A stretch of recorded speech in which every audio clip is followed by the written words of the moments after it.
Peace FM 104.3. Good to meet you.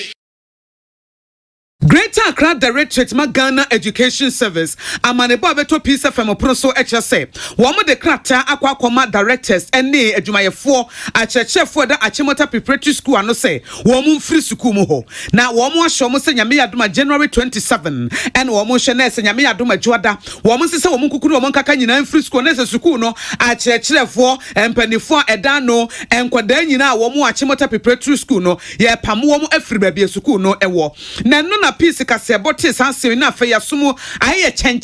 ene yeti yese Greater Accra Director of Education Mami Monica Ankra wono ena board chairman a womo da Achimota Senior High School wano no womo ena etu anamo bia etesa na enuma asam na sede na anu si eden no na yeti ye ho ase enye yie enu ntie etu anamo se pese epiemu a na ewurawura mu a amiensencho ni really I'm going to crack ho ede ho amane bono ebeba na sanbe de ye kwa homa no so ne ani dwamchene ema PT ya wo ho Owura Henry Asante ye ne na twetwe nkomo e de afa asem kase abai ho wopani mema wo adwo eba Peace kase boso Miniaba nijusu yo ansamo ayatie san Achimota Preparatory School ya sha directors and staff and asa dwumayefo nyina se wo mo mfiri wo nyame ya doma adwuada no mate na efiri hen fa pa Miniaba michia etifo chie Ghana manyina se ne munya ne ntie no ene nshofo ehyiemu e ma disanse mi tuja beye busumi beye miensani ekonan ena ebeto dwafe Achimota Preparatory School no you say na fence di e ba ho na ye inquiry na 48 regiment for ena ejo initially na Achimota for aka say asasini omodia ndi free so na omo be fence ndi na omo jiska be free ho by intervening kana mo ene wo sa aban ena na eye say djuma no be busumi ndai eno chi ena Director General former Director General for Ghana Education Service Greater Accra Region Mami Hilda a friend so obeso ni esu nsembe ho ndi ekoi no se ye ni Achimota fo e wontawantawa wasase nsemo na obeso hwe na osisi nsemo no ye kan ya ne police okay that ye ni se asemo court court edi sa asemo ya ye nwi court etu asheta protocol se be si no dai tu asheta ye hu dai so be se edi sa asemo bi ndi za Achimota fo ka se asase no mo dia omo wo ehutumi ya na kakra and that's how play minister enim ama minister to the deputy eye education money enti hunkomo nkita humba eme ko dumbe peso keta o yento aso na to nyama miniaba school sem oni se school tie Achimota basic school ewo ho we prepare no eye PTA school ewo ho colonial masters no economy ja awofo no teacher for ene o school so many schools ewo around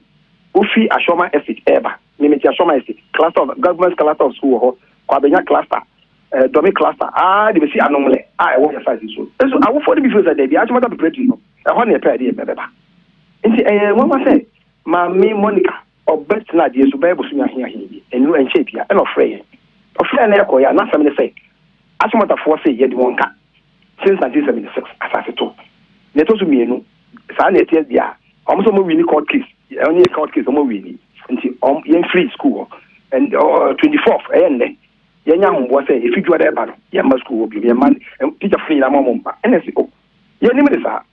na court dey win case e say judgment and remove judgment omo my copy of that judgment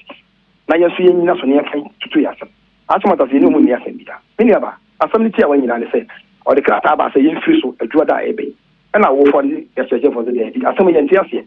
already yen minister go so aye di nkomo ema minister say yen ko so nya yeduma enti we so free yin fa enti sa muti ya say ni asem no ni tia wa no nti we de boaye kakra Achimota Preparatory School no enya aban school me ba sure debi a PTA school historically in history no me two other PTA chairman just affiliate o sha history no am say 1948 and na expatriate abofo no mo AC Achimota secondary school no omo me yele omo an see sa school no say ye de beboa adwumayefo ene awofo a omo kọ adwuma enti maami opani bi tu no si o say de bi obeye nani no da je omo mo kọ school emma egu historically enti ene na to so abofo no kọ no ena omo school no ma community no so community no ento aso me no ka say me menya ne tie say owura kanda ba kwa one support time now about my old school historical idea we record for we nya and it's hard to that na community no and a school no so PTA school no the community the so and a PTA school and yaban school na so asase ne de e yaban de ameboa hono document you kura no HSA osu stool land e claim ownership of the land into asase de no be any asam achimota for na ne yatwema so na maka say asam no court atwa assign senator yenya moaye and the idea person be kwasa asam no so achimota for so mo dia ne so mo mai krata kire say o mo dia lease o mo se leasehold since 1976 in three lease no and the mo fa krata kire say sa na etie no mo fa achimota board chairman o shia be ne me di hunkomo and so mo fa krata no mai ne yefe na bibia fata say de to be sin na krata dia mai na ma me Monica sorry na the krata tinti ma say ajuada yen fiwa hwe awofo hwe nkwala over 700 children yen fiwa na omo nkwan sabi say obe take over process e procedural mumba entrance ne enkasa yes aban bomu ne be ya school America classroom highest number of people 35 uko achimota basic aban there na omo 72 into to me the system no is quite different achimota basic and achimota preparatory and school be ame ba o say to na say agidi ndi ye dey protected no so aban we interest we don't have a problem nema be me be take over no nema be to sin kaka ye try for this team la ni nyina and the aban is interest no baba ye trans ne yenka ada is when be awofo ne see PTA ne see children's block no ukwa facilities ayi nyina be PTA ne see and the aban take over any problem trans yen omra ne trans ne yenka never ye na de wo court no a wo ka ho asem no hwan mo na mo no wo mo twema nso wo court de no ho no interest and no ya Achimota secondary school e claim say ye o say tua alimony ye tua asase to de mo e ho na asem de copy court ye nim enma moaye bia nti e won say o say court amamoaye no mo di nkunim nti yen sorry asase so and say okay fine mo fa court judgment no ma ye de nyae. And so the court judgment in Maya, then we proceed from that angle. I mean, look at the young idea into me. Enti nyame adomu asa ochi ejuada aye January 27 no a monya krata bia ye hye mo se mo mfiri ho no mo ne mpanimfo dwendwene ho no e dia na moto na mo pese motu oh nyame se yanka no kre ye hwe press conference ye tra say bi ne ho be pre ye ni aban twema so na mo ye ntra se mo bi mfa ye sika nya lanka debi parents no e was sick e was school nti ya sha teacher for ni nyina say eduada omo nyina mra school nkwala ni awofo ni nyina fa omo mamra na ye mpese be du pempeso atui esa you be there fear and panic obo say na withdrawal syndrome no ajimu ye penisa ba ya sha teacher for ni mo for ni nyina say awofo ni nyina na awofo no ba eba otwe na nya sanketwa they came in their numbers as support say no school must be run on that tangent so by per se or reformation we don't have a problem ye better say na ye bobu na ya hwe na ya tutu ni ma ye nti ye dia ya sha teacher for say ni awofo ni nyina say nkwala no eduada mo mra school. Okay. We dear Owura Henry Asante ye de besi ha e say asem na fe na se de wo kan boboba mo hwe nti mo de mo ka se eduada enkwado mo Achimota preparatory school na wo momra school asobra ombeba wo momra school wo ho me ba shawan. Okay. And ye de besi ye be dance pa fi asem se de si boboba no ye be de akire na ye de dia na se de wo mu bia ama ye tiefo Owura Henry Asante a wo ye chairman Emma PTA no ene na twetwe nkomo efa Achimota preparatory school a wo mu chem se Greater Accra Directorate Ghana Education Service e de krata bre wo mu se wo mu mfra sase no so wo bre nkwada e wo ho no wo mo edo so pa na asemi ba ene ma ye Nsenchoni William Gentu eko suku mu ho no ne a chechefo mo chade e kwatwetwe nkomo se adie ya ba ya ye pamumui edi asam na mo ka afa ho de ode to William Gentu anim eni so ya ban obi antumi ne onye dey enko nemum say me wo me certificate me ko school wo Ghana ha me kuta education certificate na me nuanom so kuta education certificate bi master's degree holders any ade na so bibi po say koso yanka say ya pini so now so where situation say ebeba say yam pini so mpo a me gidi ni say teachers na wo school ha no teachers no me qualified teachers and to enroll them onto the government pay structure so that they come into the mainstream. Nothing has been said about the fate of the teachers in the school currently. So we don't know what they want us to do. Sincerely, we don't know. We will fight for our right.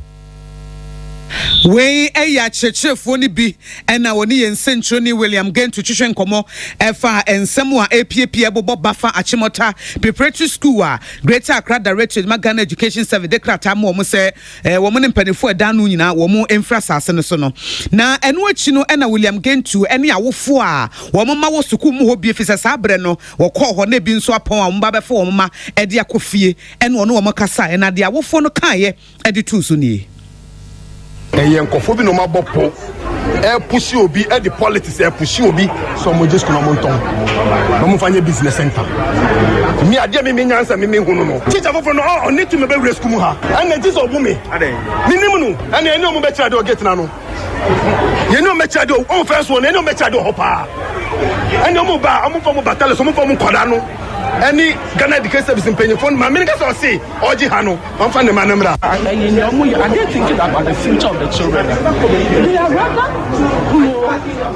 putting some fear and panic into the children because go to school now all you hear says I mean you have a pamo you have a big Monday I'm coming here I'm